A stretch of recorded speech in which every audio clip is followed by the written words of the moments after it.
26वीं आईनी तरमीम की आज मंजूरी का इम्कान। वफाकी काबीना का खुसूसी इजलास आज दोपहर 2:30 बजे दोबारा होगा। इजलास में 26वीं आईनी तरमीम का मुसवदा मंजूर किया जाएगा। रात गए वज़ीर आज़म शहबाज शरीफ की सदारत में वफाकी काबीना का इजलास काबीना कान को आईनी तरमीम के हवाले से एतमाद में लिया गया। सेनेट इजलास से पहले 3 बजे और कौमी असम्बली का इजलास 6 बजे होगा। नोटिफिकेशन जारी।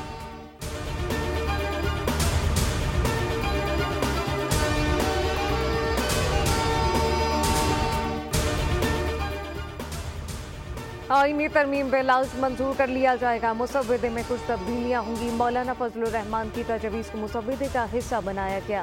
वफाकी वज़ीर कानून आज़म नसीर तारक की वज़ीरत तारक के हमरा न्यूज़ कॉन्फ्रेंस कहा कि आईनी तरमीम की तब्दीलियों के साथ काबीना से मंजूरी ली जाएगी। 4 हफ्तों से आईनी तरमीम पर मुशावरत जारी।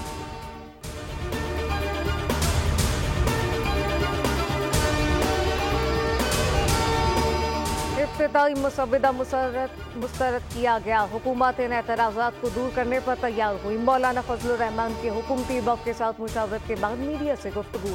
कहा 1 माह तक PTI को एतमाद में लिए रखा। वो मेरे पास आए और बानी का पैगाम पहुँचाया। PTI का जवाब मौसूल होगा तो वोट कर सकेंगे। बिलावल भुट्टो बोले, चाहता हूँ सियासी जमातों के इत्तफाक से ये आईन साजी हो। मुझे यकीन है मौलाना फजलुर रहमान PTI को कायल करेंगे। उम्मीद है PTI आईनी तरमीम के मुसवदे पर साथ देगी।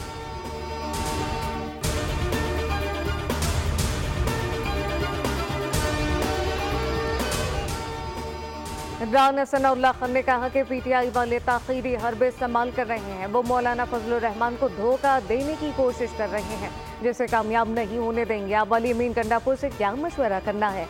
मशवरा करने वाले लोग आज अडियाला भी गए थे।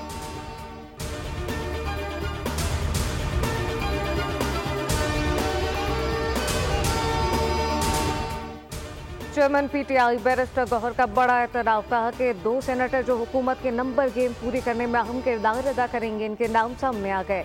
बैरिस्टर गौहर ने इनके नाम बता दिए। बोले, हमारी सेनेटर जरका तैमूर और सेनेटर फैसल रहमान आईनी तरमीम के हक में वोट देंगे। मजीद बोले कि हमें मजीद मुशावरत के लिए वक्त चाहिए। आईनी तरमीम रात के अंधेरे में करना अब शगुन है।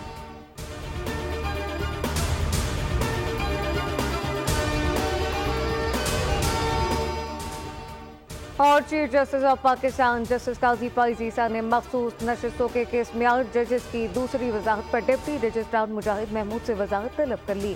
पूछा, असल फाइल जमा किए बगैर वजाहत कैसे जारी हुई? ज़राए के मुताबिक डिप्टी रजिस्ट्रार और असिस्टेंट रजिस्ट्रार अमल दरामद को वजाहत के लिए नोटिस जारी कर दिया गया।